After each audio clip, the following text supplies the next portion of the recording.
So welcome everyone, and thank you for joining us today. We are going to start the meeting. This is the advisory group meeting for the Exide cleanup project, scheduled from 3 p.m. to 5 p.m. My name is Johanna Arias Batia, and I am with the Department of Toxic Substances Control. I will be your meeting facilitator this afternoon. For those of you already signed into the web meeting link, you should be seeing instructions on how to participate on your screen right about now. For those of you participating by phone only, you can view the participant agenda and presentation slides at dtsc.ca.gov/Exide. By participating in this meeting, you understand that this meeting is being recorded. You may be muted for background noise. During the questions and comments period, we will focus on answering questions related to today's presentations. We will do our best to listen and address all comments and questions so that everyone has the opportunity to participate. Thank you for your patience and understanding. Tonight's meeting is convened by the California Environmental Protection Agency's Department of Toxic Substances Control, or DTSC. The mission of Dtsc is to protect California's people and the environment from harmful effects of toxic substances by restoring contaminated resources, enforcing hazardous waste laws, reducing hazardous waste generation, and encouraging the manufacture of chemically safer products. Next slide. The purpose of tonight's meeting, or this afternoon's meeting, is to share updates on the Exide cleanup project, invite feedback, and answer questions about today's presentations. For members of the media, please get in touch with Barbara Zumwalt, DTSC's Public Information Officer, at barbara.zumwalt@dtsc.ca.gov. Next slide. You should see today's agenda on slide 6.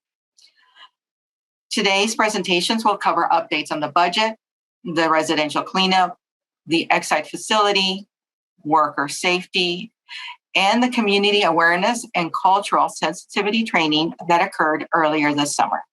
To make sure everyone is aware of how to ask questions or make a comment, when we get to that portion of the meeting, this slide gives an overview of the 3 ways. 1, Zoom audio. To use the Zoom audio, use the raise hand feature, and you will be invited to unmute your audio when it's your turn. 2, phone audio. Press *9 to join the phone queue.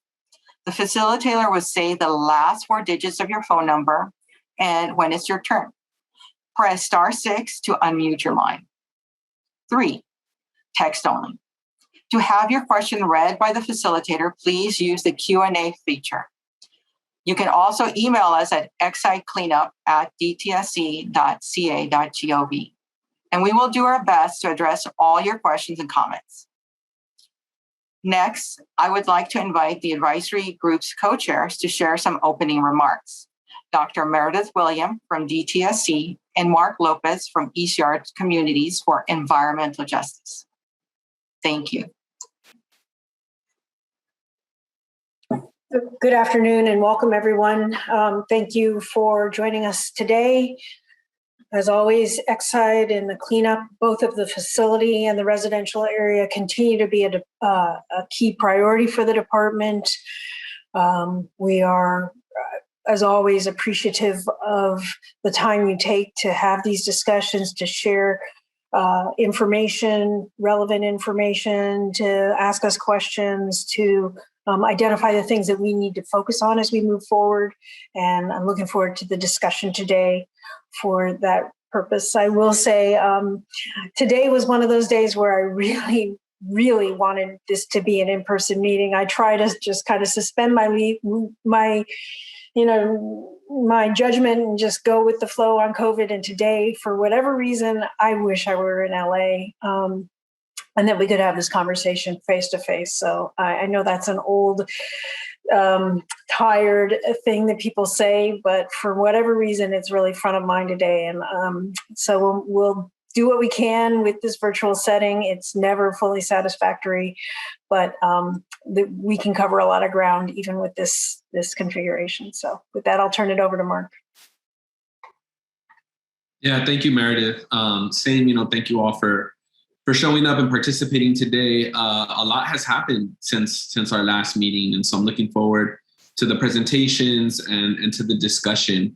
Because as y'all know, there's always great things happening. Some things that are unprecedented that is going to be great to share, and there's also some difficult things, some missteps that happen along the way. So definitely looking forward to all of those conversations.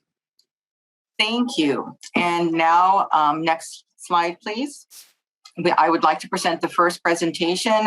Mehdi Betahar will present to us on Exide offsite residential cleanup and parkways. All right. Good afternoon, everybody. My name is Mehdi Betahar, and I manage all aspects of the Exide project. Before I hand the presentation to my colleague Peter Ratan, who will be sharing our progress with the residential cleanup, I would like to present a quick recap of our budget history and status for the residential cleanups. In 2016, Governor Brown approved legislation that directed $176.6 million for Dtsc to sample all the approximately 10,000 residential properties within a 1.7-mile radius around the former Exide facility. These funds were also for Dtsc to clean up about 2,500 properties with the highest level of lead in soil and the greatest potential for exposure, and to develop a jobs training program, which is known as Dtsc Workforce for Environmental Restoration in Communities, commonly referred to as the WORK program. In 2019, Governor Newsom added another $74.5 million through the Budget Act of 2019 for Dtsc to clean up additional properties with the highest level of lead in soil and the greatest potential for exposure. In summary, as of June 30th of 2021, we had a total authorization of $251 million. Next slide, please.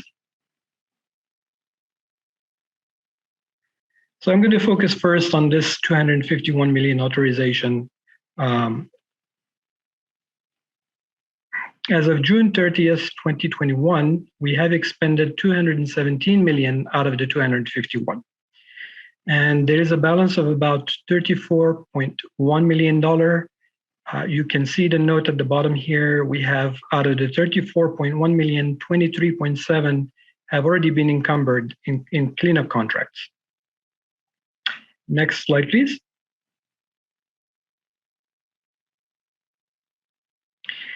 As this slide shows, 87 of these funds have been assigned to remove the contaminated soil and restore the properties.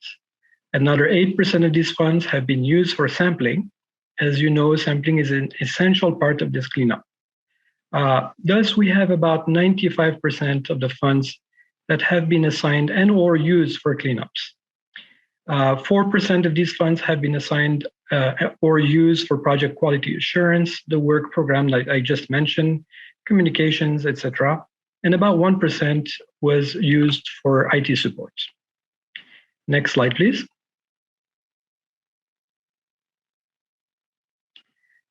More recently, during the first week of July 2001, Governor Newsom approved legislation that directed $322.4 million for Dtsc to clean up additional properties.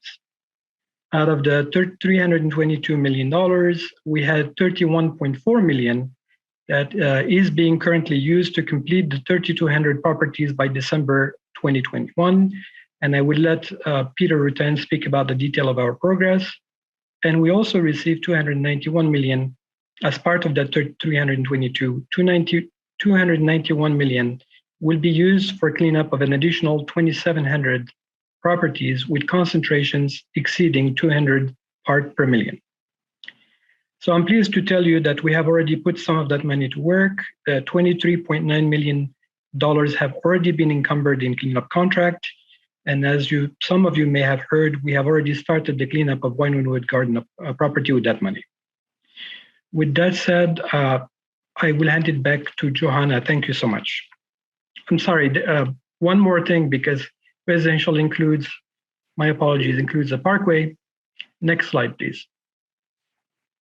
Not much has changed in here. The last presentation we made has shown that we have expended $2.9 million for the parkways, and that is for sampling and conducting the risk assessment. And this included approximately $70,000 on Dtsc resources. The balance of $3.6 million, as you guys recall, if you attended the last meeting, was reverted to general fund to support statewide COVID-19 activities, and that happened on June 30th, 2020. Since then, Dtsc has secured some funds from the lead acid battery cleanup funds, and what we're trying to do is finalize all the documents through the public process. With that said, thank you so much, and I'll hand it back to you, Johanna. Thank you, Mehdi. Our next presentation is by Peter Ratan, who will present on the residential cleanup. Thank you, Johanna. And good evening, everyone. Thank you for your continued interest in the residential cleanup and for your participation in tonight's meeting. My name is Pete Ratan, and I am the project manager for the Exide Residential Cleanup Project. With the next several slides, I'm going to be providing you with a brief update on our residential cleanup efforts that are currently underway. Next slide, please. So both the residential cleanup and the parkways investigation are taking place in an area known as the preliminary investigation. We also refer to this area as the acronym PIA. So I will be saying PIA in my presentation several times, and that refers to this area of investigation. This area includes 7 jurisdictions located with an approximate 1.7 mile radius around the former Exide facility. To the north and northeast includes the City of Commerce, the City of Los Angeles, and the unincorporated County of Los Angeles. To the south and southwest are the City of Vernon, the City of Maywood, the City of Huntington Park, and the City of Bell. Next slide, please. So first, I'd like to take a few moments and provide you with a brief overview of our cleanup process. This is a basic timeline that shows a 5-step process for the cleanup of a property. This process can take about 3 months to complete. The first step is to notify the property owner that their property does qualify for cleanup. And once we are contacted by the property owner, we set up an initial meeting to explain the cleanup process and obtain an access agreement. So during this initial meeting, we explain the cleanup work that's going to occur on the property, the restoration options that are given to the property owner, any relocation needs. We talk about interior cleaning of the house. And if there's any items in the yard that would impact the excavation work, we talk about getting those items moved so that we can do a full cleanup. After the initial meeting, we established a time to perform the confirmation sampling. This is also called a pre-excavation sampling effort. The results of this sampling inform us basically how deep we should go and dig on the property. And it also informs our contractor what kind of disposal facility will be able to accept the contaminated soils. Once all the data is available, another meeting is scheduled with the property owner, and this meeting is called a pre-construction meeting. And during this meeting, we will discuss the results of our initial pre-excavation soil sampling. We will revisit our cleanup plan with the property owner, and we'll basically establish what the property owner's preferred restoration options are. And of course, we'll be talking about the best schedule that will meet the schedule of the property owner for doing the cleanup and meet with our schedule as well. After the pre-construction meeting and the schedule for the cleanup are determined, we start preparing the property plans and then applying for all the necessary permits through either the city or the county or the air board. This is typically about a 60-day process between the pre-construction meeting and the actual start date of the cleanup or restoration. Once the cleanup is complete, we will do a closeout walk around with the property owner to make sure everything is done to their satisfaction. And then we will take all that documentation and compile it into a report, and that report is referred to as a letter of completion. Next slide, please. So before I begin to provide an update on the residential cleanup, I'd like to briefly talk about health and safety, specifically about COVID-19 and, of course, our changing temperatures. The COVID-19 has presented us with unparalleled challenges when it comes to doing business as usual in all sectors of society, including our cleanup efforts. According to the Los Angeles County Public Health Department, the daily COVID on their daily COVID-19 data webpage, the number of positive cases as of August 30th has totaled about 1.4 million. And Los Angeles County currently has administered about 12 million doses of the COVID-19 vaccine. We currently have about 175 staff that are mobilized every day in the PIA, participating in the cleanup work. These staff continue with our recommended protocols of wearing face masks, staying physically distant, sanitizing their tools, and frequently washing their hands.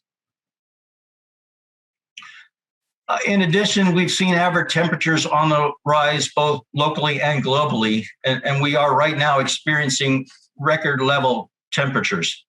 So basically, to prevent heat-related illnesses and ensure worker health and safety, we're making sure that the workers are staying hydrated and they take frequent breaks in pop-up canopies under the shade.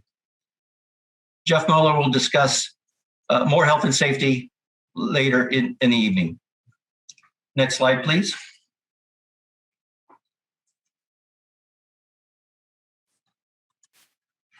So the preliminary investigation, or the PIA, includes just over 10,000 sensitive land use parcels. These include single-family and multifamily residential properties, schools, parks, daycares, and childcare facilities.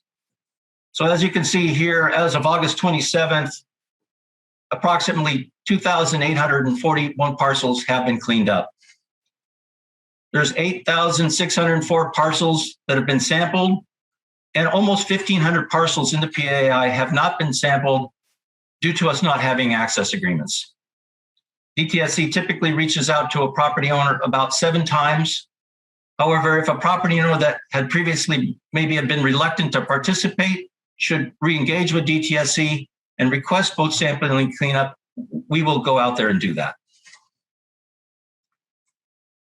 Next slide, please. So this table is providing an update on our cleanup effort for the schools, the parks, and daycares in the PIA. As you can see here, there are 31 schools, 16 parks, and 79 daycares that have been identified. And right now, I'm pleased to announce that all the schools and the parks have been addressed and none remain to be cleaned. And finally, of the 79 daycares identified, only 4 remain to be cleaned. And right now we are working closely with the property owners, and these 4 daycares are scheduled to be cleaned up. Next slide, please. So now I'd like to talk about 2 relatively large apartment complexes. I'll first start with the Wyvern Wood Garden Apartments.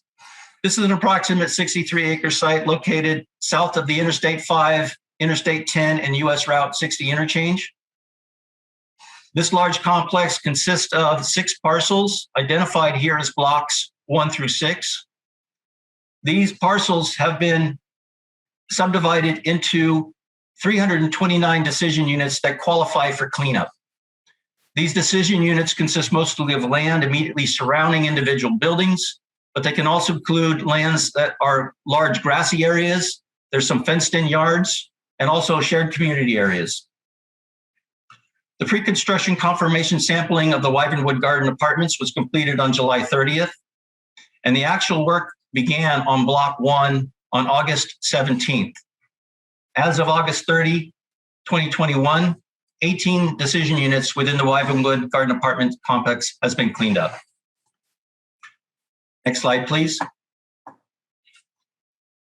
So there's a picture of the Estrada Quartz apartment complex.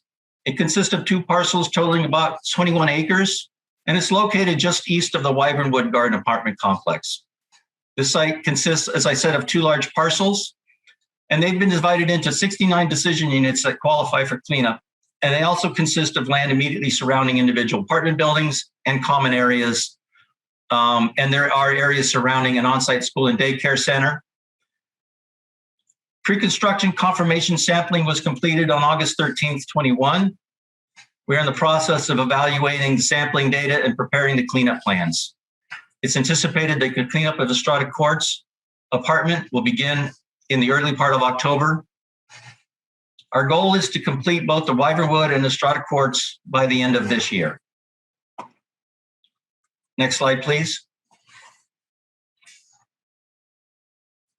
This is a graph that presents the past, that we've presented in the past, that shows the progress of our cleanup efforts beginning of May of 2018 and all the way through August 27th of this year. The solid blue line shows our steady progress to date, which is the number representing the number of properties cleaned up. Up in the upper right-hand corner, you'll see a purple dotted line that shows our projected number of parcels to be cleaned up, and we are on target to clean up 3,200 properties by the end of this year. You might have noticed that there's 2 small red bars at the bottom of the graph. This was at a time during where we had a slowdown and we had to reevaluate our procedures in the field for COVID-19. And later we had some slowdown because there was a lot of excessive smoke in the air due to the number of wildfires, and we had to purposefully slow down work for the concern of the health of our workers. Next slide, please. So I want to talk a little bit about what happens beyond December 31st of this year. Well, our efforts will continue into 2022. We're committed to addressing the contaminated soils for those residential properties that qualify for the cleanup. Recently, we have sent notifications to about 2,000 property owners with lead concentrations over 200 parts per million in their soils. This is to let them know that they qualify for cleanup. Also, our desire is to have all properties in the preliminary investigation area sampled. There are about 1,500 properties that have not yet had their initial sampling event, and we are continuing to reach out again to those property owners to gain access agreements. We've reached out to about 340 properties that have been reluctant to have their properties cleaned up. As I said earlier, we have communicated with these property owners roughly 7 times, and we will continue to reach out to these property owners. Next slide, please.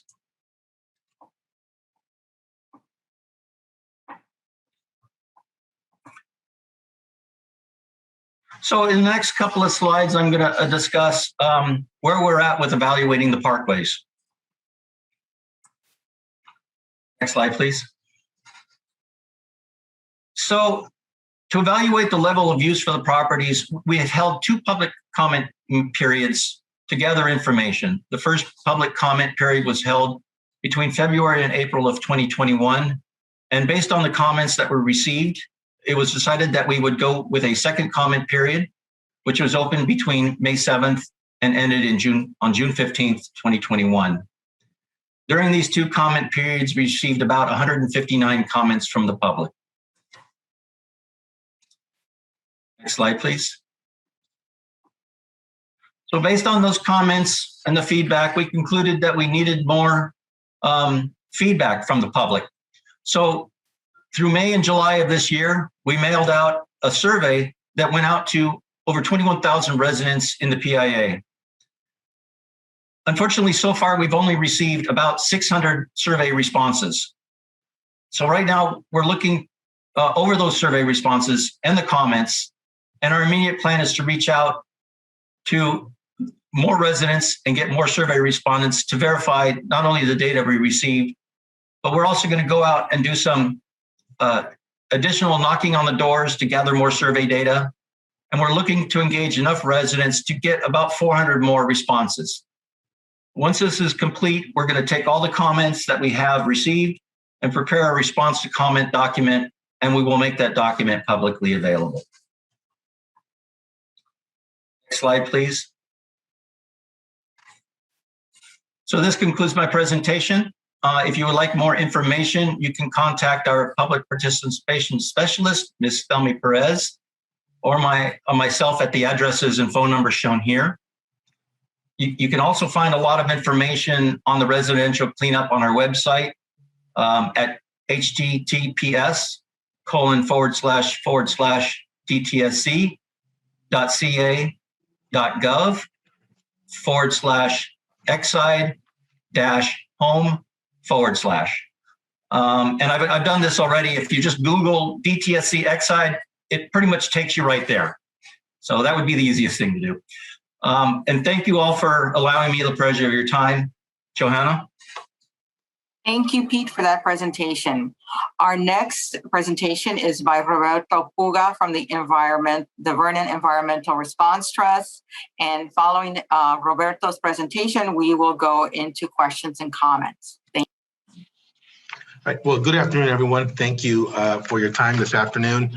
The purpose of this presentation is to provide a status of the progress of the facility cleanup currently being performed by the Vernon Environmental Response Trust, or VERT. Next slide, please. What we're going to talk about is, one, where we're at with the scope of work that the VERT has been authorized to do by our regulatory partners. We want to talk about the ambient air monitoring of the facility during the cleanup. And then I want to touch upon the work remaining in our authorized scope. Next slide, please. Okay, so in March, we reached a significant milestone. We completed the decontamination and deconstruction of segment 2, which was the smelter building. In this aerial photograph, we have begun the dismantlement of the segment 2 FEU, or the enclosure unit. So you can see it there. We are in March starting to take that down. And we're moving our operations, our decontamination and deconstruction activities, into segment 3, which is that middle building there that is not covered with an FEU at that time. Okay, next slide, please.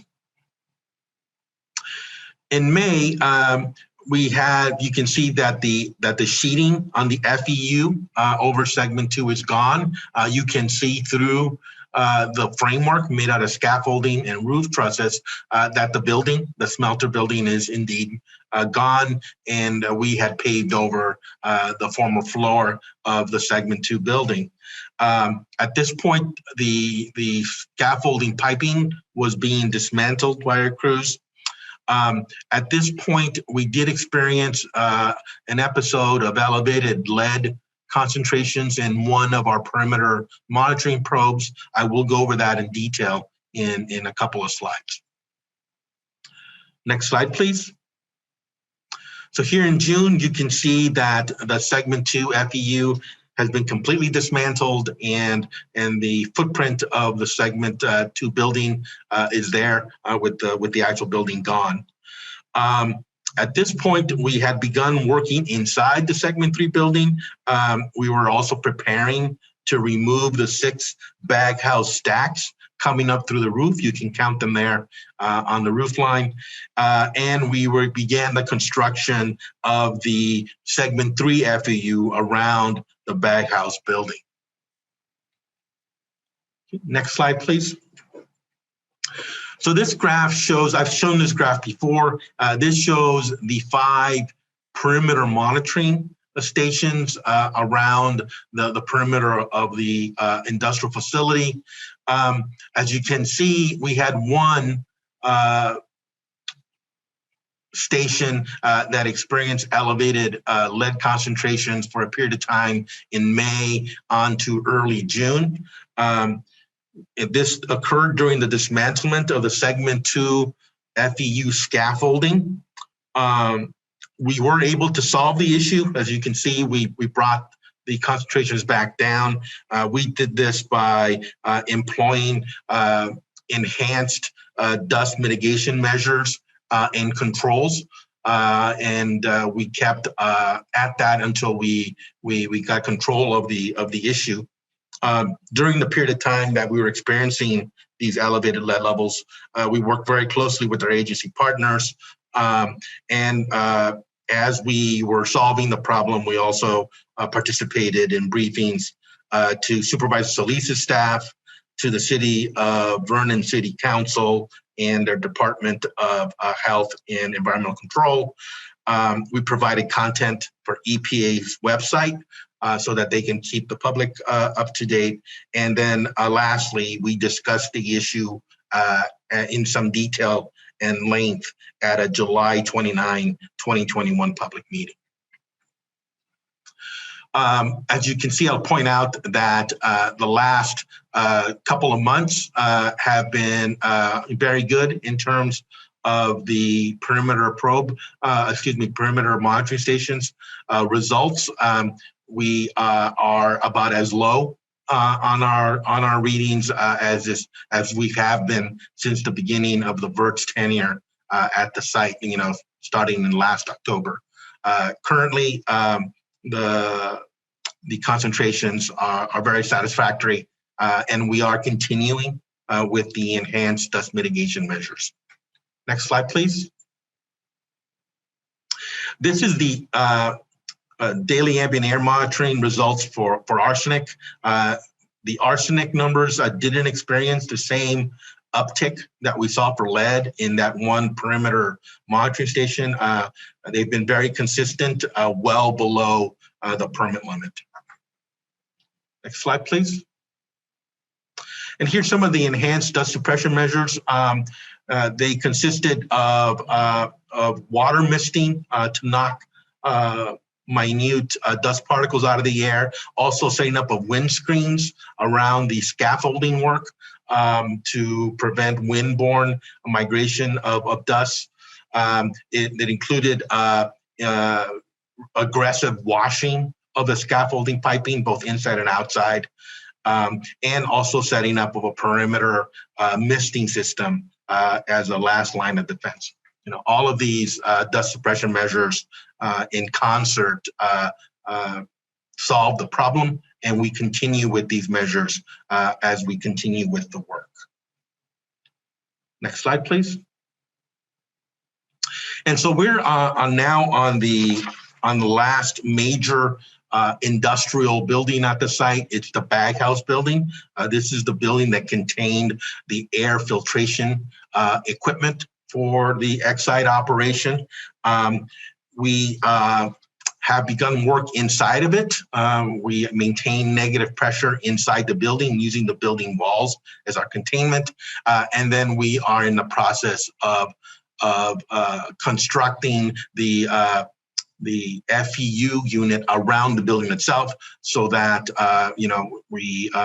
once we get to the point where we are actually deconstructing the building, the FEU will be providing us with our necessary containment so that we can assure that we are working in a negative pressure environment. The lower pictures show some of the baghouses that we're taking out.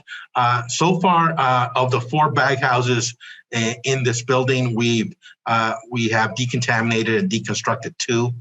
So we're about halfway done with the baghouse deconstruction, with the baghouse unit deconstruction within the building, and then we'll begin working on actually decontaminating and deconstructing the building roof and walls. And Joanna, I think that might be my last slide. Thank you, Roberto. So I'll turn it over to you. Thank you for that, Roberto. We now are transitioning into our question and comment period. So I do ask if any of our advisory group members have any questions, please raise your Zoom hand and I will call on you.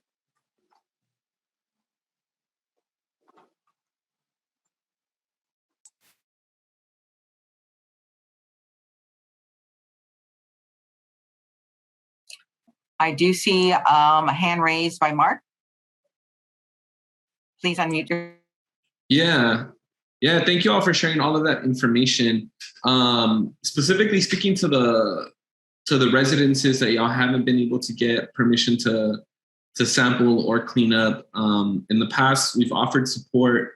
We continue to offer support. So please feel free to reach out to us. to help strategize, and potentially also as more of our members are vaccinated, potentially even interested in going out and doing door knocking and supporting that way. Because these are our neighbors as well, right? Who may not be getting their homes cleaned up. So we want to make sure to support in that way if we can. Thank you, Mark. And I see a hand raised by Dr. Jim Wells. Yes. Good afternoon, everybody, and thanks to Dtsc and Roberto for those presentations. Got a couple questions. I'll start with one I think would go to Roberto. I noticed on your graph showing the ambient air modeling or monitoring for lead that was labeled as a 30-day rolling average. And the 30-day rolling averages were just about up to the 0.1 threshold. So my question is, how high were the discrete measurements during that time period? Yeah, no, that's a great question. Yeah, I believe the highest concentration we got during that approximately 4 to 5 week period where we had the elevated concentrations was 0.49 micrograms per meter cubed. We also had a few, that was the highest singular. We also had several hits between 0.2 micrograms per meter cubed to about 0.3 micrograms per meter cubed. But you know, the permit limit is very stringent, so it just takes a few, a handful of exceedances to blow or get close to blowing the permit limit. Right. Appreciate that. One more, and then I'll give up the floor. Also related to closure, and this is probably directed more toward DTSC folks, but I think it's pretty obvious that Roberto and his crew will be running out of money with the closure, the RCRA closure of the facility, and yet there still theoretically needs to be RCRA corrective action, meaning dealing with subsurface contamination of soil and possibly groundwater. Does DTSC have any plans for how to proceed with that, considering that there's really not going to be a responsible party?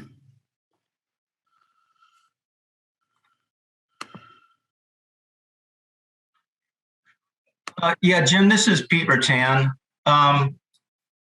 We are well aware that there is limited financial assurance that the VERT has. And we developed a budget with the VERT that was based on how we could get as much done on closure with that financial assurance as possible.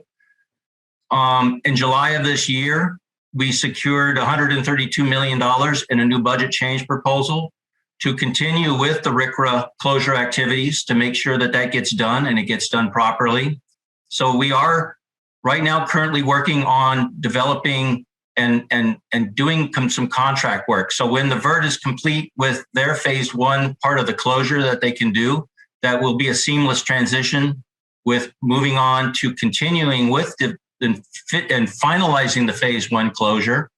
But also part of that $132 million included also going all the way to a corrective action remedy.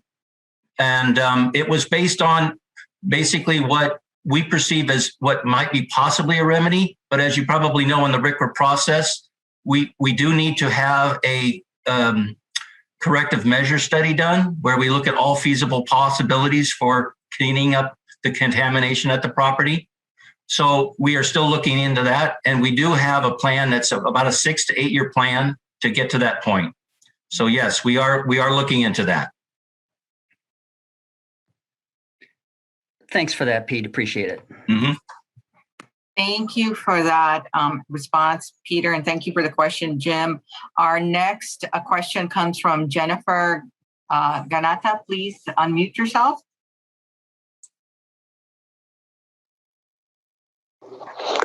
Hi.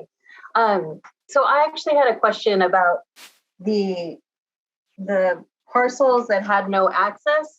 I'm wondering, I know that this has kind of been a back and forth about properties that are owned by landlords and not being able to do the cleanups for tenants if their landlords haven't approved it. And I was wondering, of that 1,499, how many of those are actually like multifamily dwelling units? Because I think like last week, actually, I was on the field with our organizer at CBD. We were talking to folks in Maywood, and there are still like areas where there are multifamily dwelling units, and they have high levels of, I guess they had been tested, but the landlords haven't approved it. I'm just wondering, is there a way that we can help tenants with this situation? Because I know also that last week there was the cross complaint that was filed against a lot of larger landlords or corporate landlords. I just want to know, how do we make sure that cleanup happens despite what's going on in regards to the federal lawsuit? Because I think that there are a lot of tenants that are being impacted but aren't being able to get any of the resources that you all are trying to provide. And I'm just trying to see, is there a way that we can close that gap? Because I think above all, despite the finances, that there are people who really just need the cleanup now and have been waiting, but are waiting on landlords. So there are a couple questions in there. I apologize. Good. Thank you for the question and questions, I should say. I'll try to take a stab at answering. We are doing our very best to answer all of those who have called the hotline or reached out to us to get included, if they are qualified, obviously, to get included in the cleanup. We're not, everybody who comes is welcome. As long as they meet the criteria that we have highlighted at this point, everybody who has a property with a concentration exceeding 200 part per million is qualified to proceed. Now, to your point, the 1,500, Pete has mentioned 1,500 properties that did not sign access agreement and do not have any initial sampling performed. So we don't know if they're exceeding or not. We are doubling efforts in reaching out to these properties, and we have a plan, an outreach plan to touch base with each one of them in the coming months to make sure that we have an access agreement. We sample these properties, and if they turn out to be high in concentration, they get folded into the cleanup. Can I ask a follow-up? I'm sorry. So my question is there any documentation, like if you are a tenant and say you have issues with your building and you're concerned about cleanup, like say there's a lead issue that's been ongoing and your landlord hasn't done anything, is DTSC providing documentations for that information for properties of maybe multifamily dwelling units that are impacted, so that tenants can use that information to basically like tell landlords like, look, we need a cleanup and this is important? I guess like I'm thinking more about like, how do we protect the rights of tenants in this entire situation? And I will let Johanna probably answer this question because this relates to public participation and they are facing these questions every day.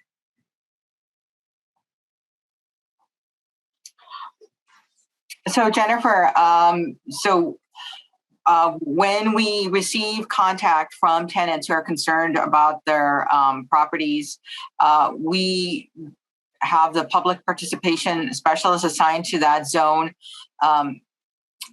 advocate and contact the owner, and we work diligently with the owner to try to persuade them and interest them in the cleanup. And so at this point, due to the nature of the tenant-landlord relationship, that is how we're proceeding. But I think offline, we're more than willing to work with you and to come up with alternative and creative solutions. So we welcome those discussions.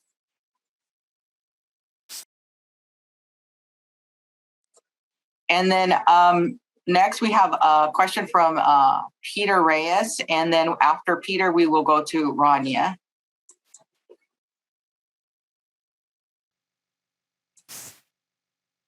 Hello, yeah. I just had two questions. One was in regards to, I didn't hear anything in the plan for the future as far as a new contract coming up. Is it staying with the same contractor? Just a general question. And then two, in regards to the survey, I find it hard to believe that out of 21,000 people, only 600 people, I'm not sure if I heard those numbers right, but I'm trying to see, like Mark said, from East Yards, if it's possible, have we been contacted in regards to assisting, or is there anything we can do to assist that? Because I'm pretty sure we can try to reach out to more than 600 people. That's it. Thank you for that comment, Peter. Again, this is a great opportunity for us to engage in discussions after the end of the meeting. And we'll reach out to you. Please leave your contact information so that we can contact you. And then I would like to transition to Rania for a question. Very quickly, Johanna, so we don't leave any question unanswered. Regarding contract, if you go to our website, we have already started the process of solicitation for contractors. So that process we are in the middle of it, right? And we're working with making sure that we have a contractor ready. So that's for the first question. For the second question, I think we will have to have a follow-up conversation since Mark has alluded to that as well. So we're going to have that conversation. Thank you, Medi. We'll take the next question from Rania. Hi. So my question is, and perhaps it's more clarification, and maybe I appreciate the presentations and a lot was shared. So I just want to be more clear on, now that there is more money that has become available for the residential cleanup, and that is what I'm particularly asking about. It's a three-part question. One, what is the dollar amount that will be left to be cleaning up homes beyond the 2,300 that were planned originally? And if I read one of your slides correctly, we're looking at $320 million or 325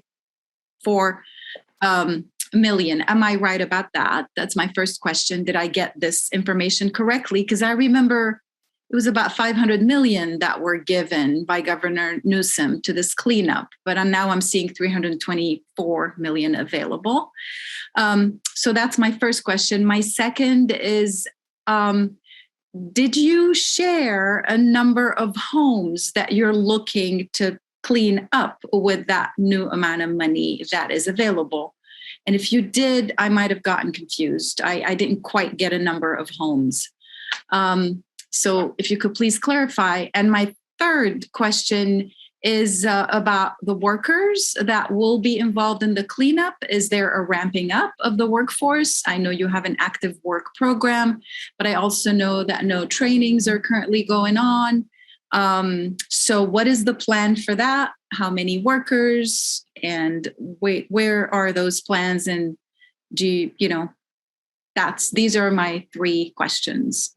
Thank you. Thank you, Rania. Thank you. So for your first question is regarding what's the balance on the 251 million. That's the previous budget, right? That budget, I said the 29 million that I mentioned is what has been encumbered out of the 34 that remain. So that leaves us roughly with the balance of about 10 million or less. That's where we're at this point. For the new money that came, I should have precised, and thank you for really highlighting that point. The 322 million that I mentioned are for residential cleanup only. When you heard Pete immediately kind of jumped in and said, there is 132 million for the facility.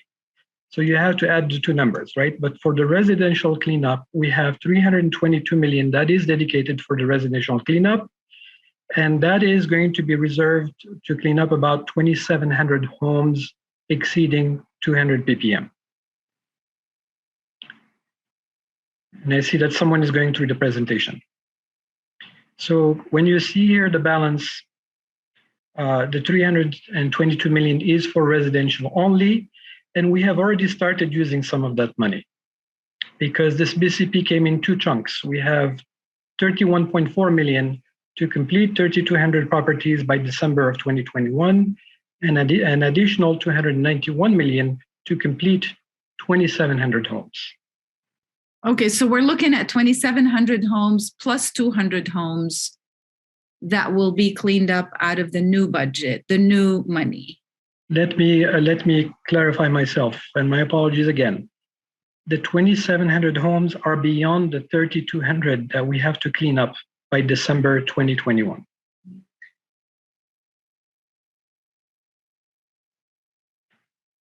So that was the second question. As far as what's our plan moving forward, our plan is to maintain the 30 crews that we currently have on board.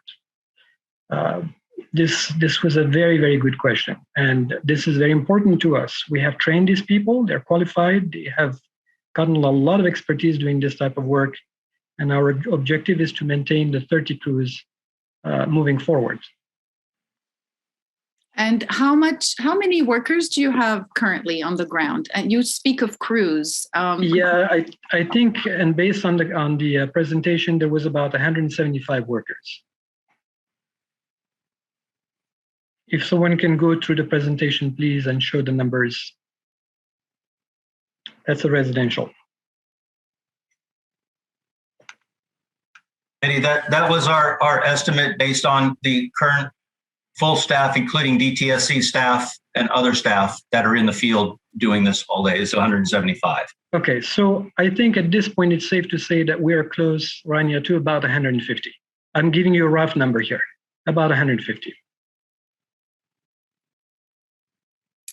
Keep in mind that the workers, we don't only have people with shovels and equipment cleaning, but we also have the people who are monitoring, the superintendent going around. So that's the number we have. And they are already trained, and you will not be having any new hires. And at this point, we would like to keep this 30 crews. And we have multiple reasons why it's hard to exceed that number. One is there is a limitation in the EIR, as you know, and we want to make sure that we're complying with the law. And two is we really don't want to overburden the community. We have received many complaints that people cannot park. So if you put too many crews, it's going to hurt the community. And we're trying to find that fine balance. Okay, thank you. Thank you. Thank you, Rania and Mehdi. Before I go to Dr. Wells, is there anyone on the phone line who would like to ask a question?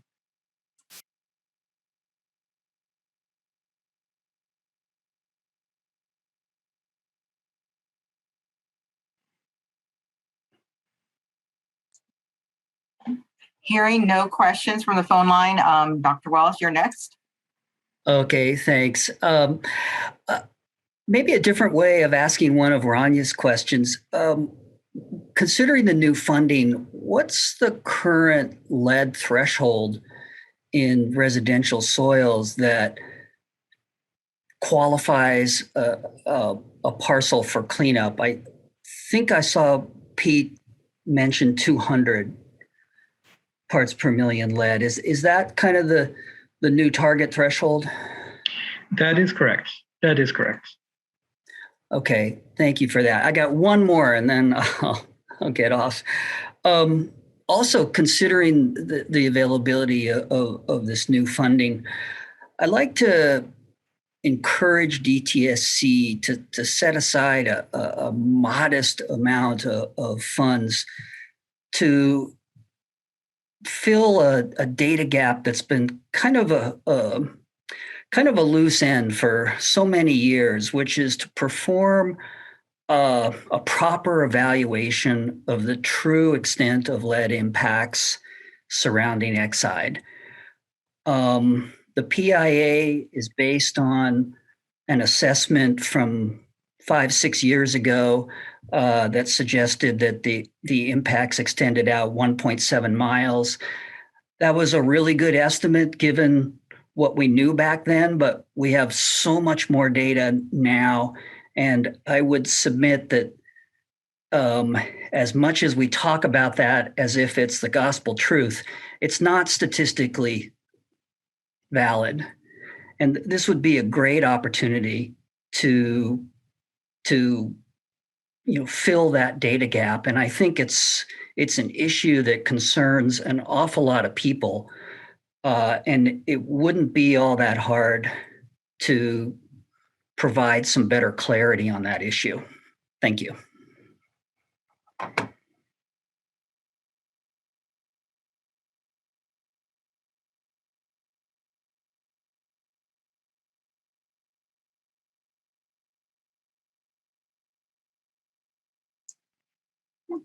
So,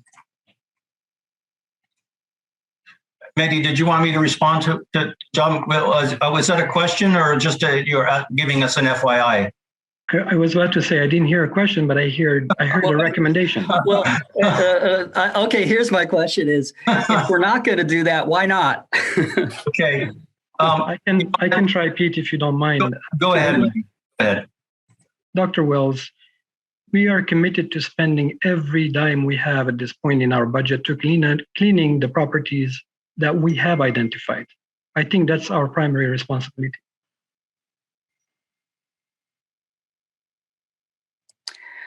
Well, Mehdi, I certainly understand that that's your primary responsibility. I've been cleaning up sites for 30 years, and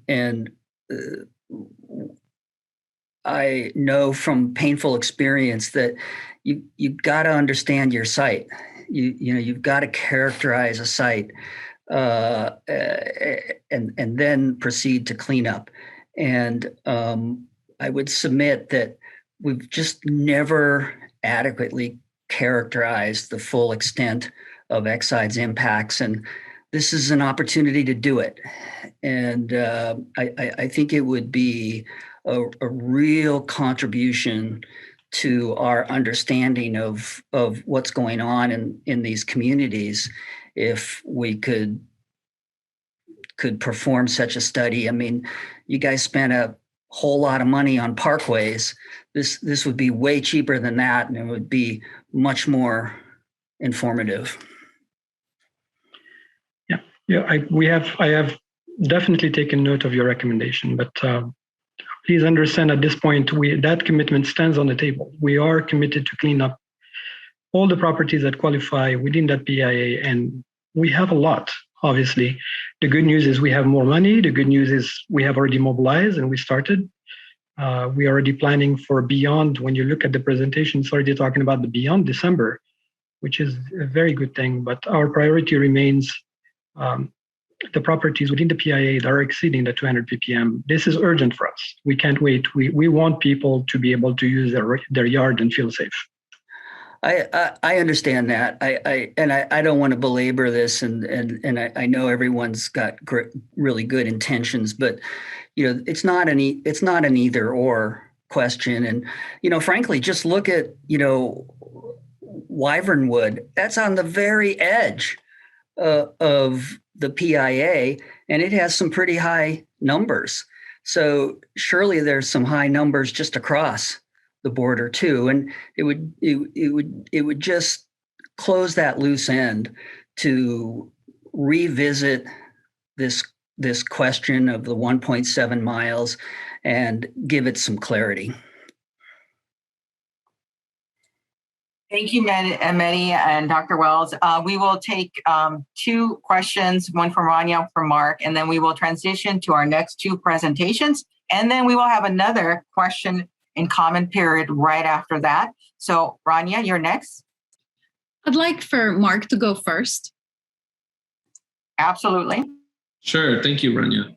Thank you, Jim, I think, for pointing out something that from the very beginning, right, from the first two homes that were cleaned up, we've constantly been pushing out and wanting to really define what is the extent of Exide's reach. I think additionally, from expanding beyond 1.7, there's also evidence that suggests that the 80 parts per million is not an accurate background level, right? So we might even need to include homes that are currently being excluded within the 1.7 miles. So I think all of that makes sense. And I think given that these funds came from the legislature, I think it would make sense for us to look at what are the specifics, what are the restrictions on how these funds can be used. Because if it's just a matter of a personal opinion that it's more important to clean up as many homes as possible now, instead of accurately profiling the extent of the contamination, then obviously personal opinions can be changed. If there are truly restrictions on how these funds can use, then we look for a legislative solution to those restrictions. So I think if we can get an accurate report back on where specifically the limitations exist, so we can find solutions to that, I think that makes sense. Because we don't want to get to the point where we end these dollars and then we're like, well, we finished those homes, but we don't have any more money and we don't know how far this goes. If we don't know what the full cleanup is that's needed, then we won't know how much funds are needed. So it's important that we discuss that now, even as we're looking at years more of cleanup being funded currently.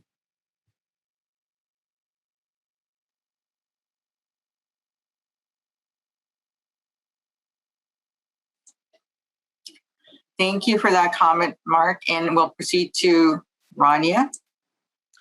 Yeah, thank you so much for giving me the floor. And, we used to, long time ago, when we met in person, go around and introduce ourselves, and we don't seem to do that anymore. So I will just, for those who don't know me, I am Dr. Rania Sept, professor in environmental and occupational health at Cal State Northridge. So I want to share with the board, for those who may not be familiar with what happened back in June, that I got the wonderful opportunity to be given by Dtsc a field visit to a cleanup site. And Mark Lopez and Mr. Peter Reyes, who is work trainee and a worker on multiple sites, was with us as well. And I appreciate that opportunity very much. I learned a lot and I got to see a lot. And I want to extend a huge thank you to Dtsc for making that happen. And for Mark and Pete for the company and the information they shared also, and the experience that we had together. So I'd like to put that out so that the advisory board is familiar with the fact that this happened. I also appreciate that Dtsc followed up on my request for a few public records, and I am waiting on hearing about that. And I'm excited. I'll be excited to see the data and to see what it's all about. So thank you for your follow-up on my request for public records. The slide in front of me just begged the comment that I'm bringing up. And as to piggyback a little bit on what Dr. Wells has shared and Mark has shared, health and safety of workers is very important. And you have definitely cared a lot for workers during this COVID pandemic and in the past. So with the new funding, I can't help but begin to think about a new opportunity for looking at workers' health and safety, and yet not only an old lens, but a new lens. And if Dtsc would be willing to do that, how much appreciated that would be on behalf of the community. One of the things that struck me when we did that site visit is that it was so clear that Dtsc understood that COVID goes home, and that workers carry lead home, and that their families need to be protected. And what a wonderful realization and opportunity to carry out a program of health and safety above and beyond what was necessarily required by the LA County at that time, early in the project. And I'd like to put it out there for those who may not remember, which is that lead goes home, just like COVID goes home. And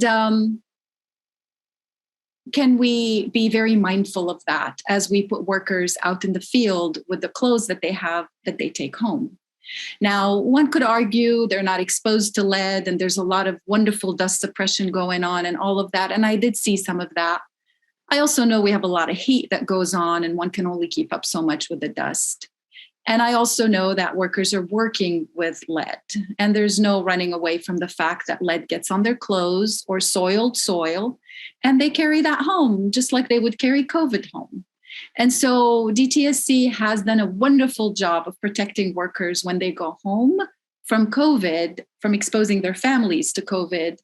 I'd like that we invite ourselves to a new chapter of worrying about workers carrying lead home for real, because we do have a new chapter that just opened up in this cleanup project.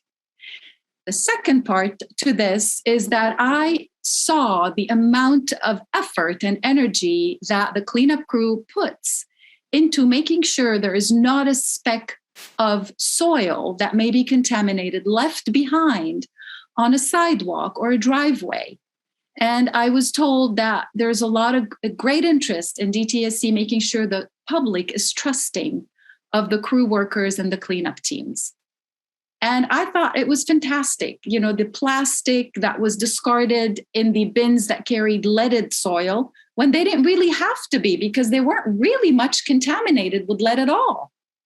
So plastic was so beautifully treated as though it was lead contaminated, even if it weren't, to protect the public and where the soil was going to get dumped, and to make sure the public image was protected and that the community thought highly of Dtsc and the work they're doing. Given that a lot of the cleanup workers are residents of that community, I know they would deeply appreciate that their bodies and their clothes be treated as beautifully as these plastic bags and these sidewalks and curbs are treated too, and that they be considered contaminated before they are sent home.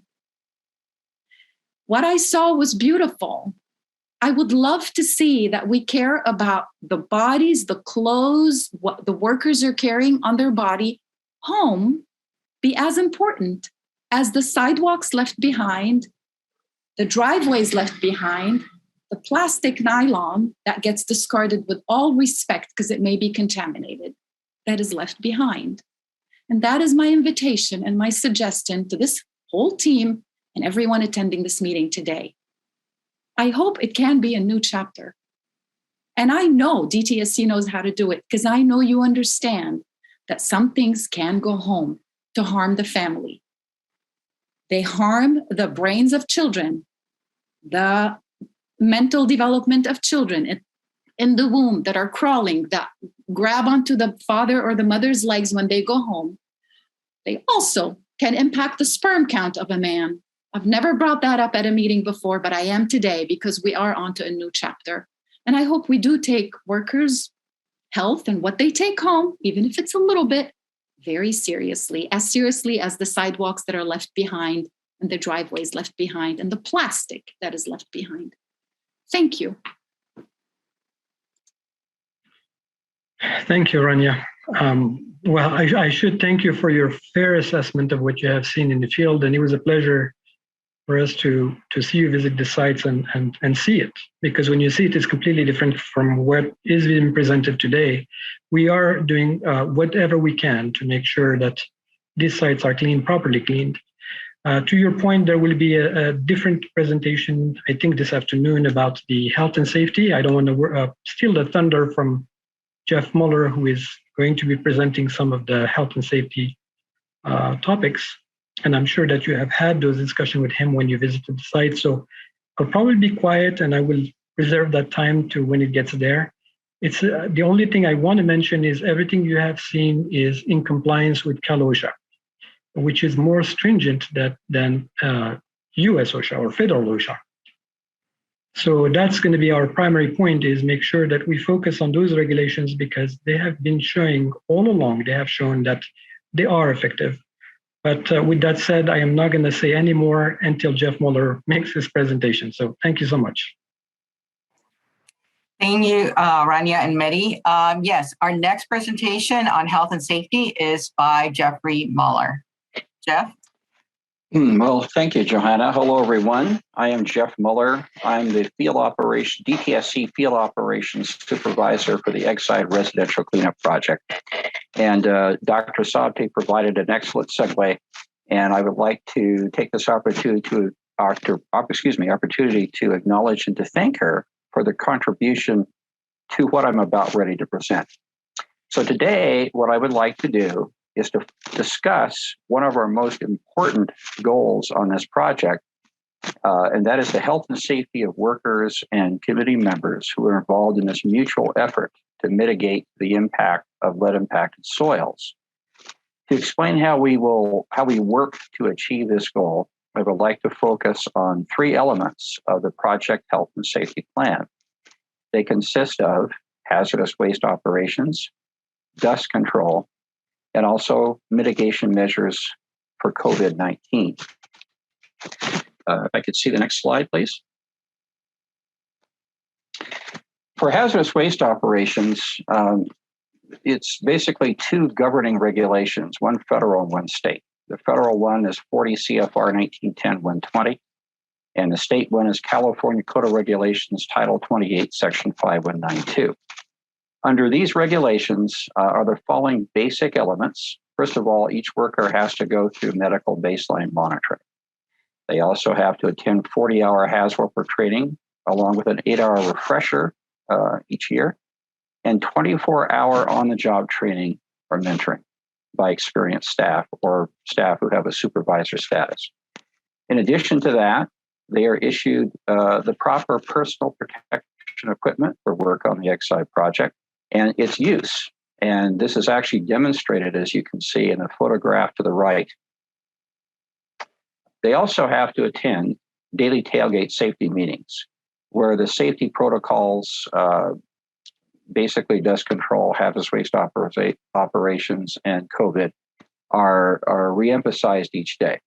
And if there's special circumstances, maybe that fall somewhat outside the guidelines, that is discussed to make sure that all issues are covered in accordance with the protocols. In addition to that, they make an effort to contain the contamination on the area being remediated, and that is through the establishment of work zones. There's the exclusion zone where the remediation is taking place. There is the contamination reduction zone for use by workers ingressing or egressing the exclusion zone. And again, you can see that in practice here on the photograph on the right. In addition to that, there is the support zone, where workers, after passing to the contaminant reduction zone, can enter an area, the support area, where they take frequent breaks, they hydrate, and they take advantage of shade as well.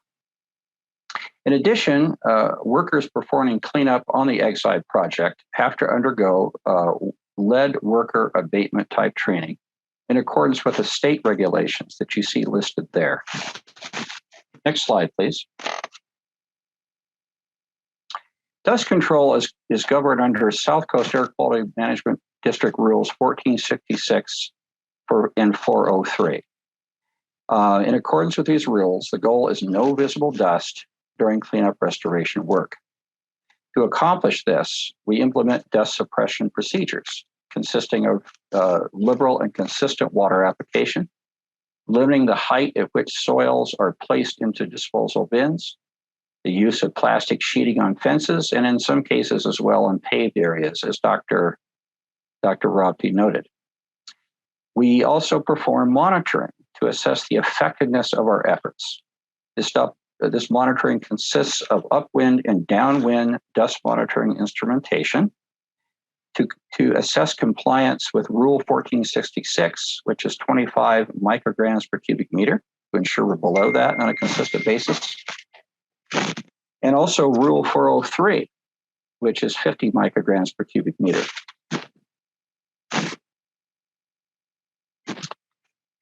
Notification and signage. We're also required to notify the South Coast Air Quality Management District in advance of the cleanup work and provide the required signage as well on the perimeter of the site.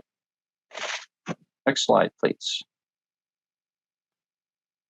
COVID-19, to which Dr. Sept and Pete Ratan referred, is governed under the regulations or requirements of Los Angeles County. In accordance with those requirements, workers joining the program have to undergo a mandatory 30-minute training. They also have to undergo a mandatory daily briefing, which occurs at the same time as the daily tailgate safety meeting, which occurs in the morning prior to work every day. They will wear face coverings as appropriate, engage in social distancing, take advantage of hand washing stations, as you see here in the photograph to the right, and also engage in cleaning and disinfecting tools and surfaces on a regular basis throughout the day. They're also encouraged after work to avoid large gatherings where unvaccinated individuals or those people not practicing social distance may be present. Next slide, please. That concludes my portion of the presentation. For more information, I've provided my contact information, as well as the DTSC website that Pete Ratan referred to for additional information on the project. At this point, I'd like to hand it back to you, Johanna. Thank you, Jeff. And our next presentation will be from Andres Martinez on community awareness and cultural sensitivity training. Thank you, Joanna. Hello, I am Andres, and I'll provide you a briefing on the training provided on June 25th. Thank you all for taking time out of your days to continue the efforts and conversations about the important work that is being conducted to reduce the exposure of lead in the communities. Next slide, please. First, the presentation was conducted by Mark Lopez and myself as a conversation with the attendees on the need of awareness and information sharing. It also provided a resource share by our partner, the Environmental Justice Coordinator, Miguel Ramos, from Los Angeles County Department of Public Health, who provided information on lead exposure in communities and how to receive additional free blood level testing for those residents living in those communities where cleanup activities are being performed. Two 2-hour in-person sessions that followed all indoor COVID-19 social distancing and capacity limits were held in the Southgate Community Center. The second presentation repeated the same content and attended by approximately 350 contractor and DTSC staff. The video was recorded and provided to additional contractors brought on for additional support on the project. Next slide, please. Thank you. In conversations with Mark, we determined that it was necessary for staff working on this project were provided a training and information on fundamental community features that were previously unknown or lapses in conversations that would assist with mitigating potential concerns while in the field. The presentation focused on two aspects of awareness within the community cleanups, within where the community cleanups are being performed in. First, community awareness, which is being aware of the community that we are performing our duties in, and cultural sensitivity, not in the sense of what many of us have taken in the past of cultural sensitivity, but as a reorientation to the specific culture, both historical and current, that exists in the area where cleanups are being conducted. The overall intention of the meeting was to inform contractor staff and attendees on the impacts of decision-making entities have on communities like the ones we see surrounding the former Exide facility. More specifically, the four specific purposes were to first provide a brief historical summary of the Exide facility and residential cleanup activities from the early 1920s to our current history. Second, to provide the historical redlining practices that contributed to the disproportionate pollution burden in East Los Angeles, Commerce, Maywood, Bell, and those communities that we're performing activities in. Third, provide staff a reorientation to the community where work is being performed and raise awareness of the impact the cleanup has on its residents, given the previous historical pieces of information discussed. And lastly, to open the lines of communication and normalize conversations around how to define and address fieldwork community concerns when they arise. Next slide, please. We highlighted the importance of regular communications and interactions that occur between two or multiple partners. This is a simplified representation, or this slide is showing a simplified representation of all the entities involved on the cleanup project on a daily basis while in the field. In Southern California, while in the field, there are daily conversations and communications between any of these involved, and is very important to making the project progress at a regular pace. The department, Dtsc, community members, community groups, contractors, their subcontractors, laborers, and many times are not just limited to these. All communications are vital to assuring that we continue our goal of continuing to clean homes in this impacted community, and assuring that all conversations around activities are addressed with appropriate partners in the conversation. Next slide, please.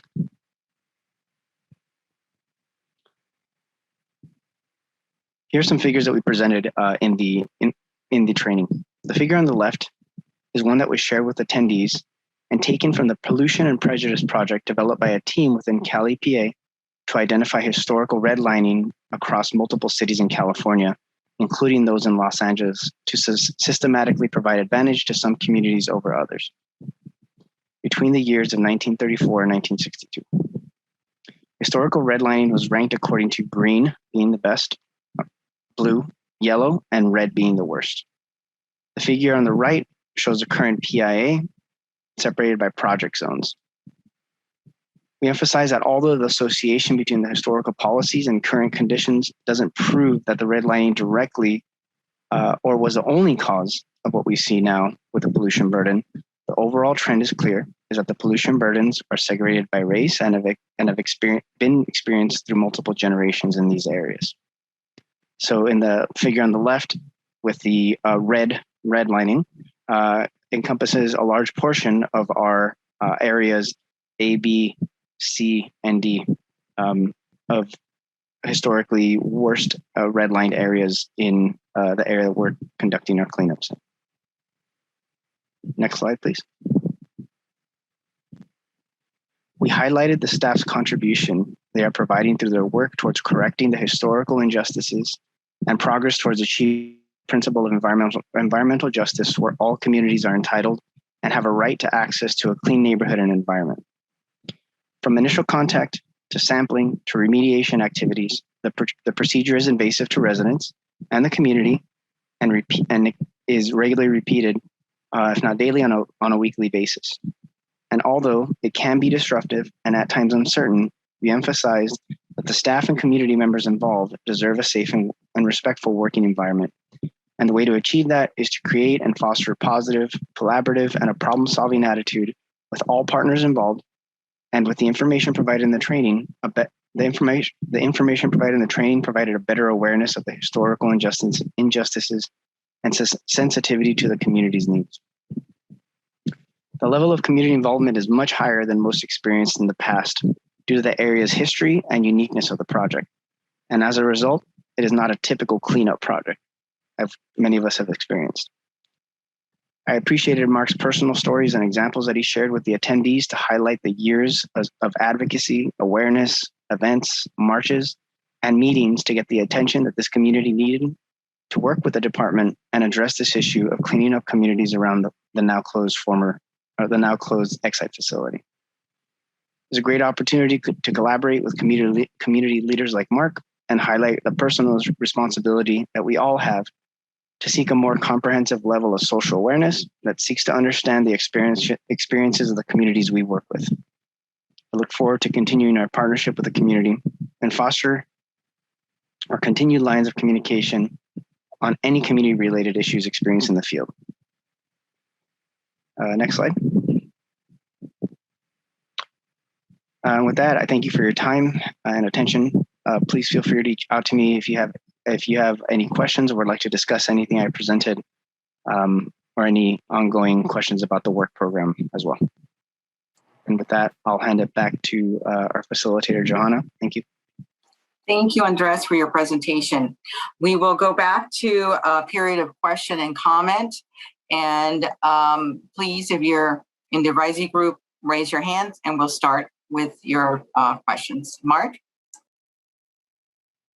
Yeah, I think I definitely wanted to extend a really big thank you to Andres for working collaboratively on that presentation, to all of the rank and file cleanup workers and also the contracting staff and some of the agency staff as well. I've never seen this type of partnership before, but I immediately saw a difference.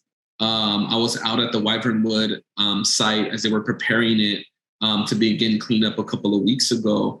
And the reception that I received from workers at the site, sharing how the presentation impacted them, sharing how enthusiastic they were to do the work, and also how committed they were to doing it the right way because they understood the context of the Exide contamination and the legacy of environmental racism in our communities. And so I'm really just appreciative of the opportunity and really feel like it's one of the most important things that we've done in this effort for the cleanup.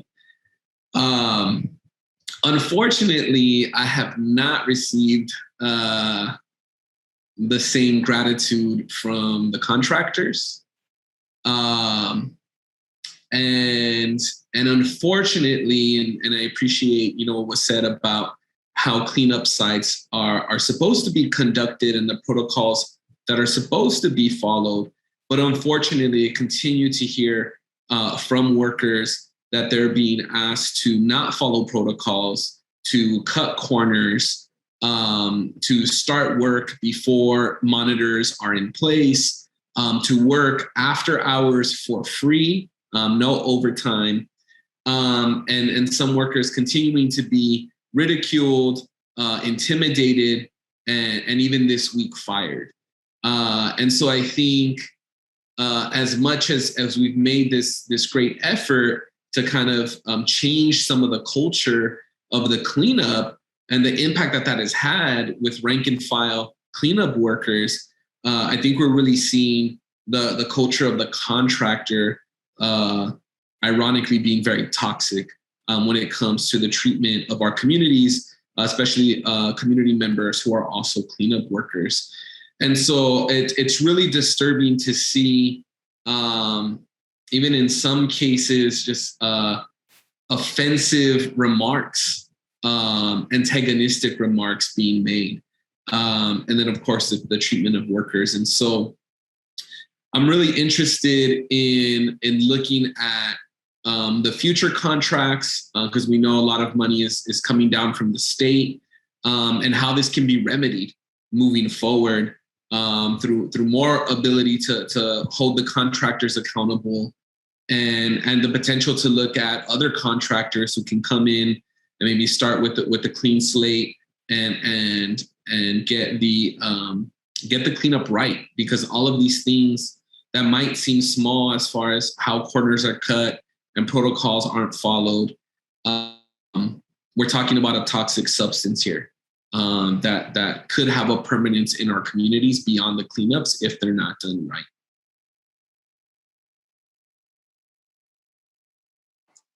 Thank you, Mark, for that comment. We are asking if anybody has a question, please raise your hand. I do have a comment and a question in the Q&A. I will read it and someone will answer it. It says, going back to the residential cleanup in regards to Wyvern Wood and Estrada Quartz, how exactly is the cleanup going to occur? Will it differ in the manner current cleanup occurs in residential areas? Thank you, Johanna, and thank you for the question. The process is pretty much the same. So Wyvern Wood is a huge complex with, if my memory is good, 6 APN or parcels. Each parcel is a block. You could see on the map that Pete has on his figure, it shows the extent of it. We're talking about a block that's almost like half a mile.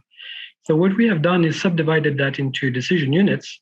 Each decision unit is very comparable to home or a yard for a residential home.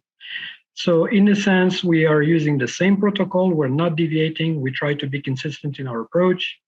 The only difference here is that instead of doing it randomly, we have access to the whole property. And what we're going to try to do is when we start a block, we have to finish it. So we start in one end, we finish on the other. I believe at this point, the team started working on block 1 that you can see on top, right? And last week or early this week, they started working on block 4, which is the one at the bottom. That's the smallest block. So the intent here is to start from one end and continue all the way to the opposite end. Thank you, Mehdi. Now, do we have any questions on the phone lines?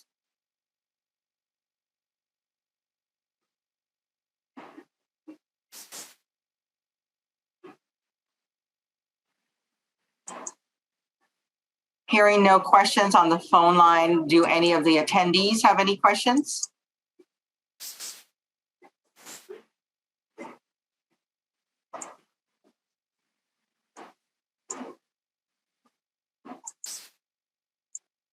Or the panelists?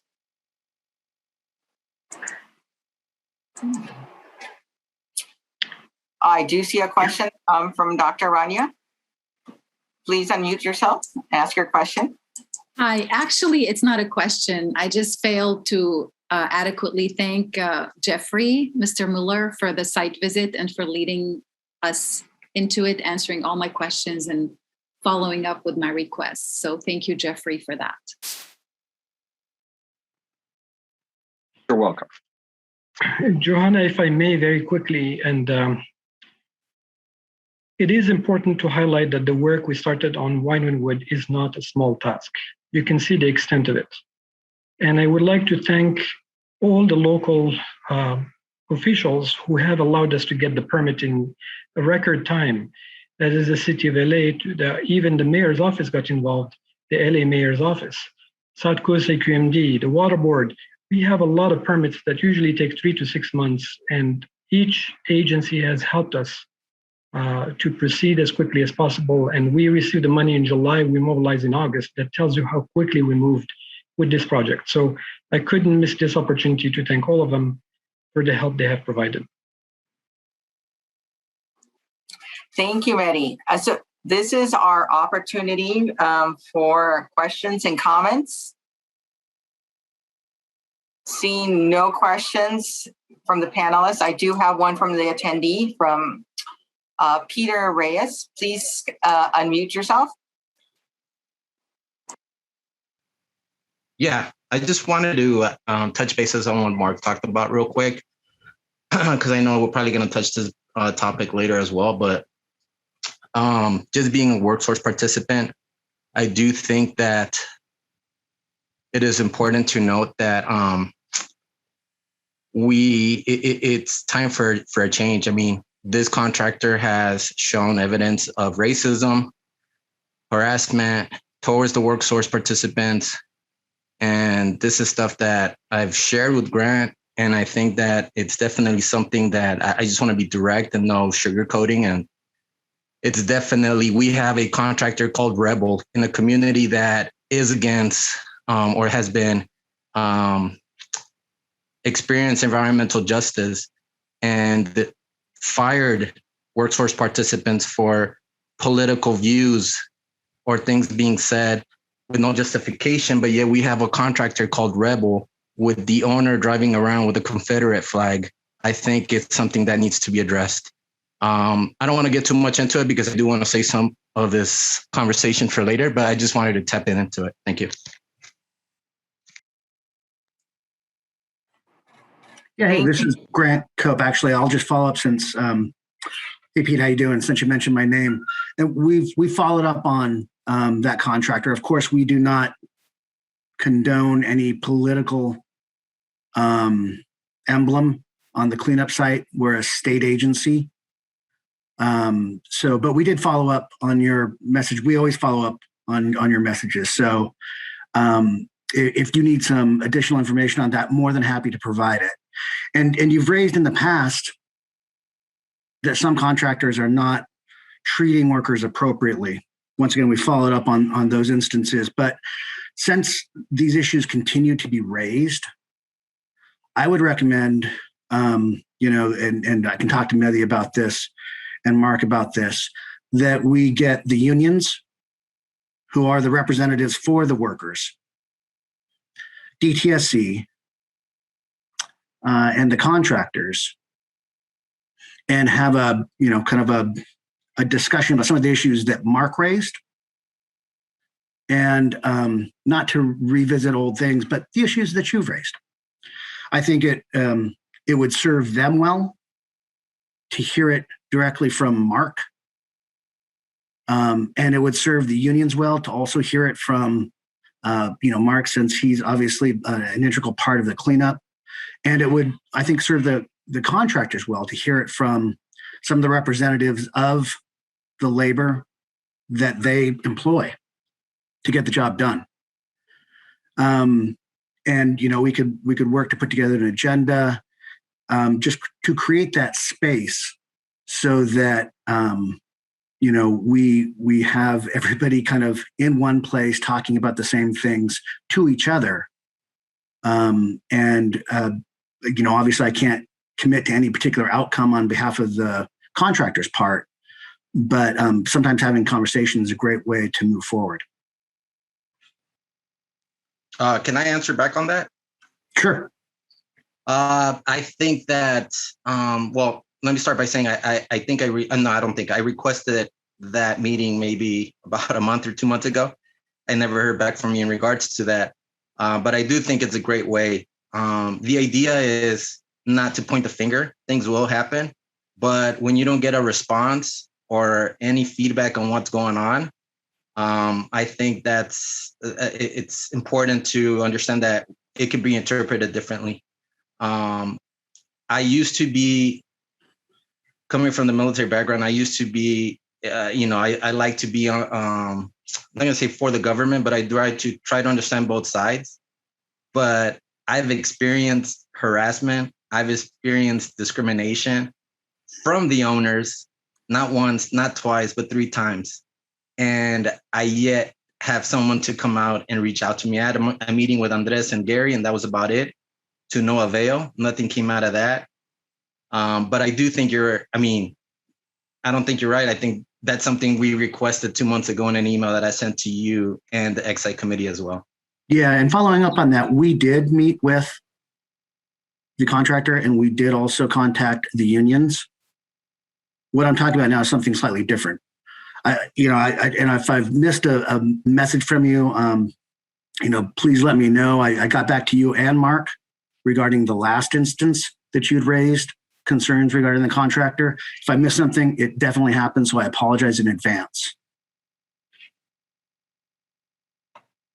Sounds good. Like I said, we could go back and forth, but I'll definitely reach out to you. Thank you, Grant and Peter. And I do see 2 hands raised from Rania and Mark. If you would like to go next, Rania. Yeah. Thanks for Jeff's presentation. Once again, I also appreciate the work that Dr. Andres Martinez conducted on the, environmental justice and cultural sensitivity and all these topics, that they are being brought to the front and forward and handled, and that Mark was involved in that effort is really nice to see that it happened. And I appreciate that. And I know the community does. I do want to go back to what Mark said and what Mr. Reyes just presented or shared with us.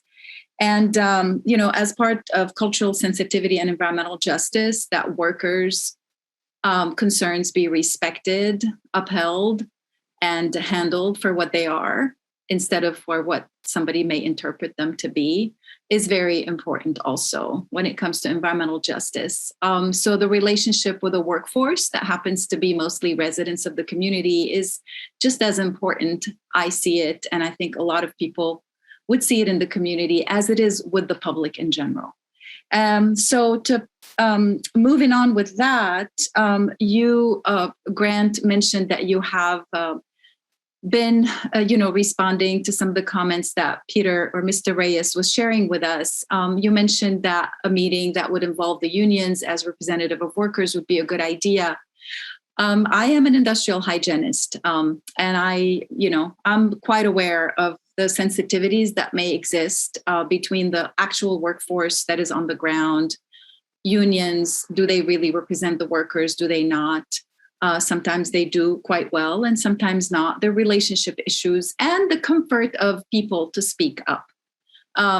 As wonderful and amicable, as well-intended as DTSC or the contractors may be, the workers are in a vulnerable place because their job is on the line and the money that they provide their families with every day is on the line.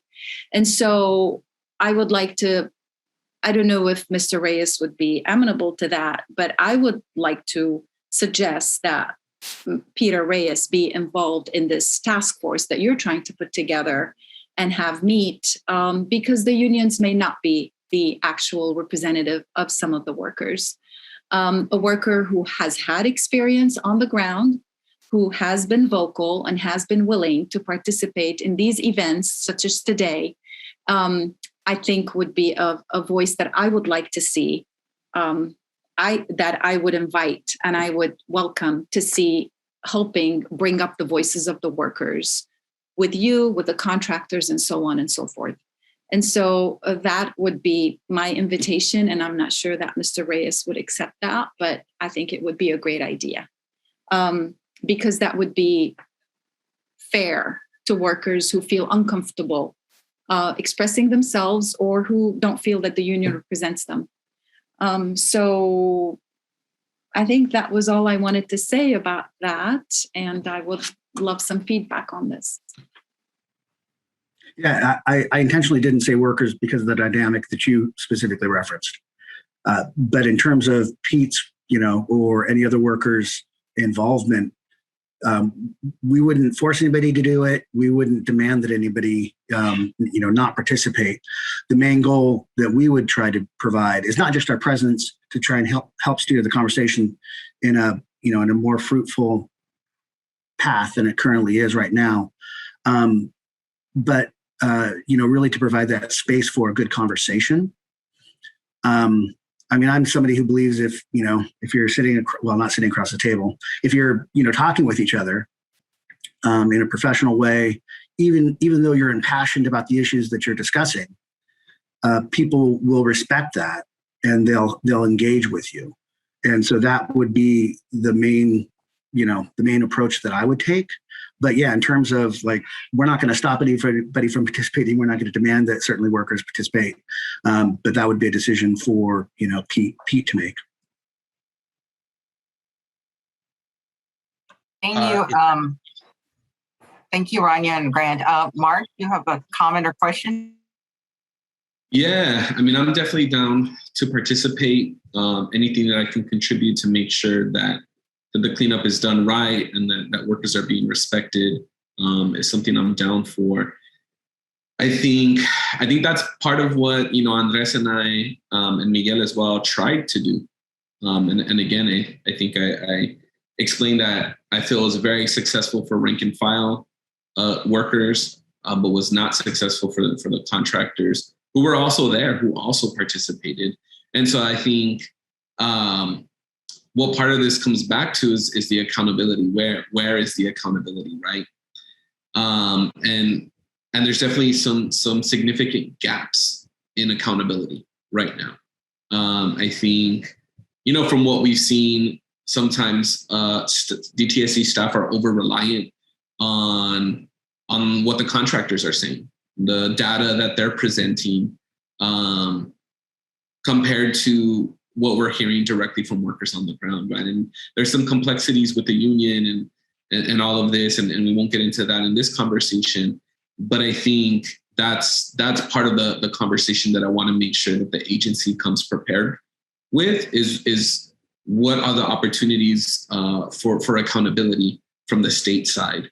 And if those aren't there right now, how do we ensure that they're there in the next contract, right? To ensure that these problems don't persist, or that this contractor doesn't continue in this work because they've already established a terrible track record, a track record that, to be quite honest, has caused issues in our community with community members who have been involved in the cleanup, as well as residents who have had their homes cleaned up in the way they've been treated.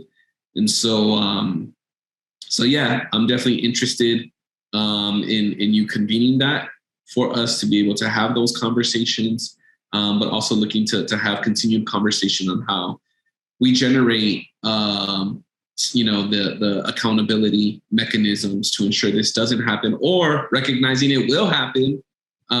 What happens when these issues come up? Yeah, really appreciate that, Mark. I do want to just kind of lay out point blank. We have an open door policy to any of the work graduates who want to reach out to us and contact us.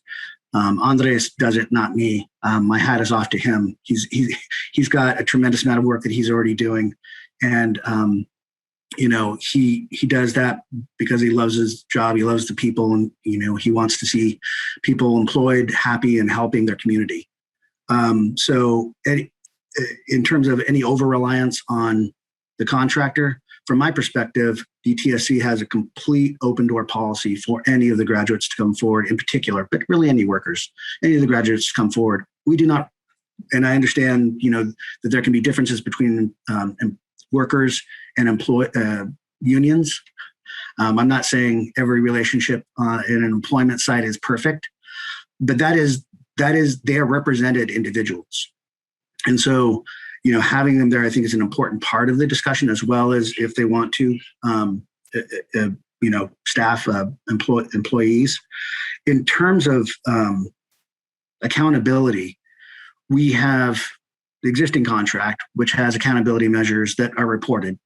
We have modified an upcoming contract to address one of the issues that has occurred several times in the past, which is a lack of notice regarding layoffs. When layoffs occur when there's not sufficient work in the field, for example, and what we've put into the contract is additional, I think it's 2 weeks. Mehdi, you can correct me if I'm wrong. I might be inaccurate, but I think it's 2 weeks worth of notice.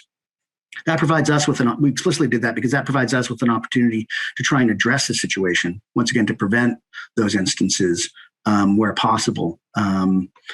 If there are other things that we can work on as well, obviously there's state law that requires certain protections for discrimination, all the things that would normally apply that are just part of the process. Those are already on the table, but where we can go beyond that, and it's a contractual relationship, so where we can go beyond that and implement it, totally open to having that discussion and seeing what we can do. 100%.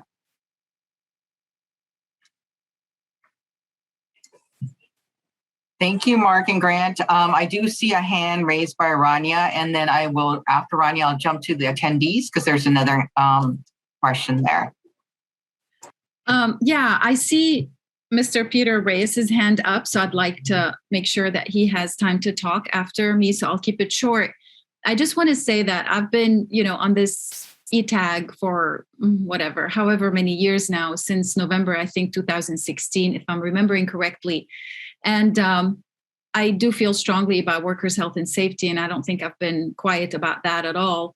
What I know has been a challenge for us on this advisory group and in our meetings is to actually have workers who are very familiar with what the contractors are doing on the ground, who are able to bring information to ETAG and to our meetings. And I am seeing an opportunity with Peter Reyes that we haven't had really before, not for lack of DTSC wanting to connect with people, but for the unique position workers find themselves in too, as they speak up, no matter how comfortable they are with the person they're speaking with.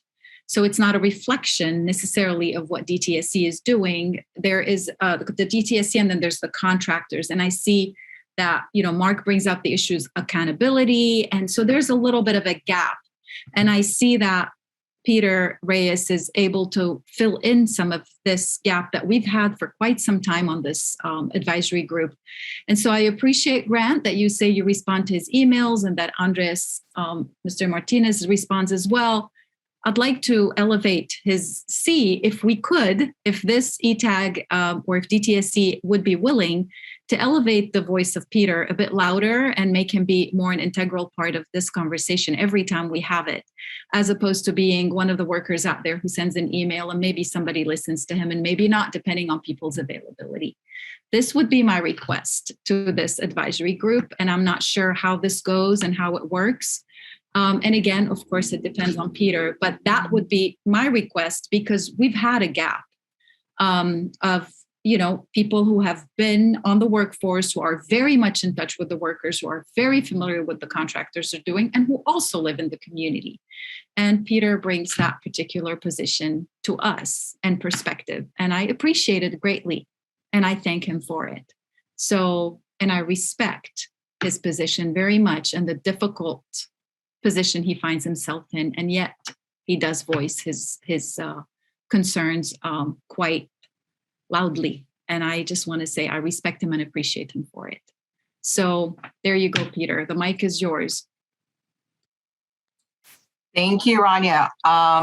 Sorry, back to you, Joanna. My apologies to you, Joanna. No worries. I will make sure that we ask Peter to unmute so he can respond. Thank you. Yes, I'll be quick. I know we're running out of time, but I just want to, the reason I'm involved in this is because of the discrimination that I experienced that I never thought I would experience. Having worked in the media before, I used to work at Fox as a producer. It goes back to what Grant is saying about an open door policy. And we all know where that ends as an open door policy. You speak your mind and you say something's being done wrong, you will be let go. Somehow, some way, they will find a way to let you go. And then it depends on your voice. And that's what made me speak up, is understanding that there's other workforce participants. People call me, I would say almost every day, because they're scared to speak up and I have to bring the concerns, which in theory, I've asked Mark, hey, would you know if I didn't bring this up? Nope. And same goes to DTSC. There's a lot of issues that I've brought up that we wouldn't know, right? So this open door policy, I think, I don't want to say it's a way to hide behind the union, but there are repercussions if you speak up. And so not everybody wants to speak up, but I've gotten to the point where I really don't care. And it needs to be transparent. And you're right, things will happen. And the idea is to speak in a manner where it's respectable. But I can tell you, when I have the owner of Power One calling me, screaming at me, telling that I'm nobody and who do you think you are and you work at the labor union, you better believe that that's going to spark a plug in me and it's going to want me to speak up. So are things going to happen? Yes. But the way it's being done, it's not right. It's shady and something needs to change. Something is not being done right. Regardless if there's a union, regardless if there's a contractor, Grant or DTSC needs to understand that this still falls under a government agency project. And for things to be happening the way they are is unacceptable. Thank you. Thank you, Peter. We are closing out our question and comment period, and we're going to go into our closing. If our co-chairs, Meredith and Mark, would like to make a closing statement.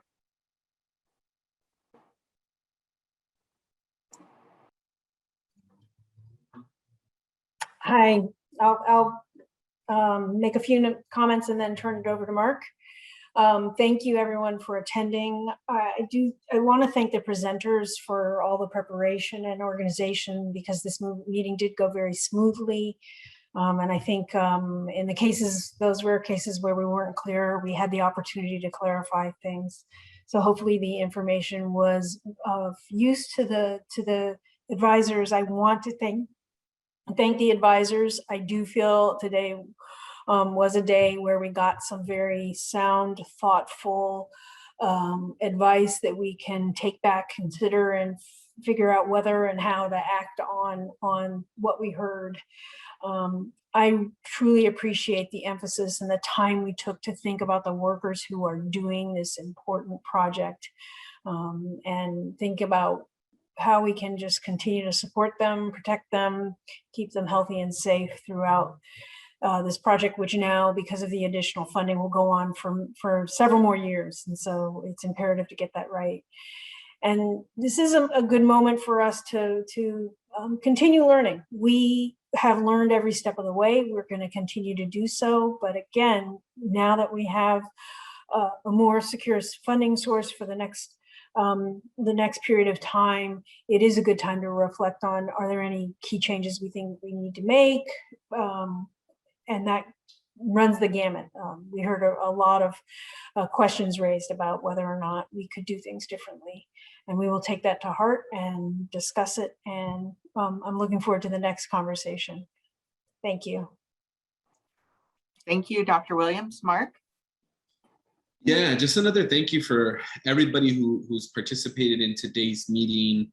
And then those who have been participating leading up to this meeting, right? I think things are hard. Nothing about Exide is ever easy. But when we look at where we're at now compared to where we were at even last year, 2 years ago, 5 years ago, 10 years ago, we really see that we are in a different place. And I think we're able to move and push and readjust and kind of fix as we go, which is something that maybe we weren't able to see before. And so I'm really appreciative of that.